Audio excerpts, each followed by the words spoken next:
And welcome back to the Listen Nissim Show. I'm your host Nissim, and today we're interviewing a great friend, Misha Burnham. Thanks so much for joining us today. Thank you for hosting me. It's a great honor. Especially because you love the rain.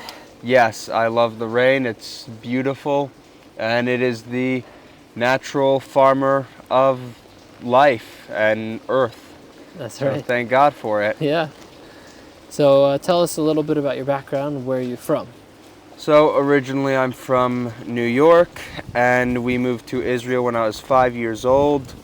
It was a interesting moving. Life was difficult, but it gave me good foundational blocks that were not too limiting, and gave me a lot of internal lessons that I see how I want to help other people with them throughout life. So I'm very fortunate for those. And when I got to Israel, I grew very connected to art.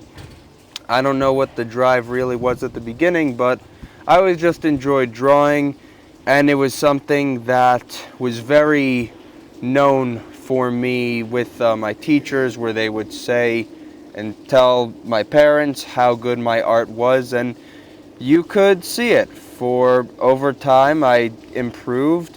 There was a period towards 9th and 10th grade that I stopped a bit with my art, but eventually I was recommended a Japanese comic called Berserk, and I grew very attached to it very, very quickly.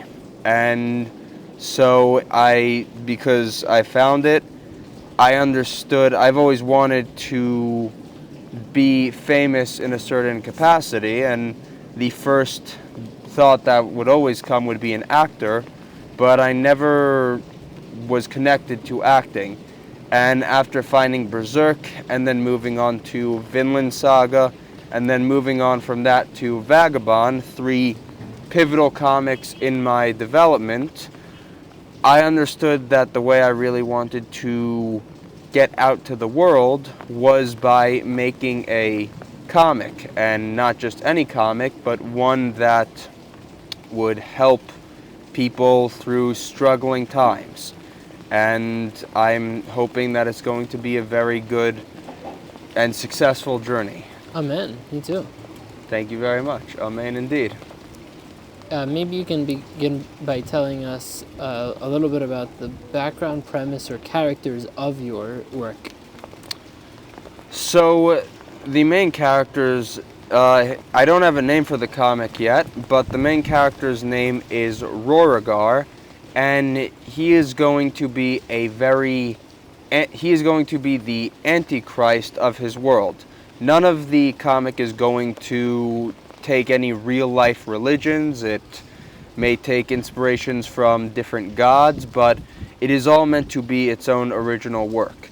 And this character is going to try to live life and even go through struggles of wanting to live in life. And he's going to go on learning from characters who are going to try to help him. And I really want to try and help people connect in a deeper way than they're able to, if they're not able to connect with people on a normal and natural level, then I'm good. Yeah, the hill's really beautiful. Love this. Great weather. So I want people to be able to connect to the character as if it were in parallel to themselves. And I'm going to go over very difficult and intense themes that not everybody is going to be able to read. It is going to be a heavily graphic, gruesome comic that is going to go over extreme topics. But it is all going to be to help anybody who's able to connect with it. Some people may not be able to, and I don't blame them at all. If you're a person who's sensitive to violence, do not read it. Do not read it at all. But for those who are able to handle violence and deeper themes such as sexual assault, suicide, unfairness from life, from your peers. It is meant for those people, and especially in a time where people are going to, in this technologically advancing world, where people are going to become more distant from humanity naturally, I want to make a comic that can help people stay connected to the core of what human beings are and how we should be with each other and help each other. Where do you think your sense of value stems from more, a Jewish source or a non-Jewish source, as it relates to the the influence behind the work?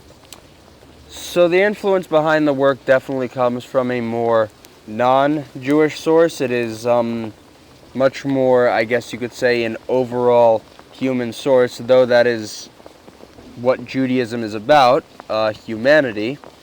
I am very new to connecting with Judaism. I'm not new to Judaism itself, but connecting to it, I am very new to.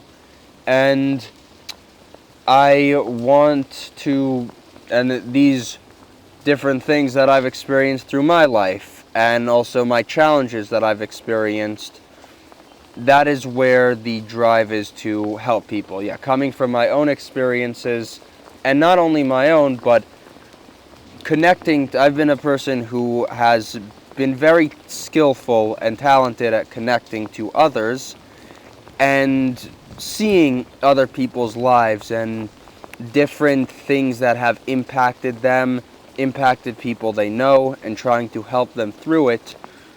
That's where I want to help people with just all sorts of struggles, because struggles come in all sorts of, in all different shades of any color, whichever one is oriented most to whatever that struggle is. So that's what I'd like to do with it, and that's where it's come from. Do you think you're gonna eventually outsource the illustration, or that also you'll end up coloring in? Can you explain, please? Once you get to the stages of publishing the comic, do you think you'll collaborate with another illustrator to do the drawings?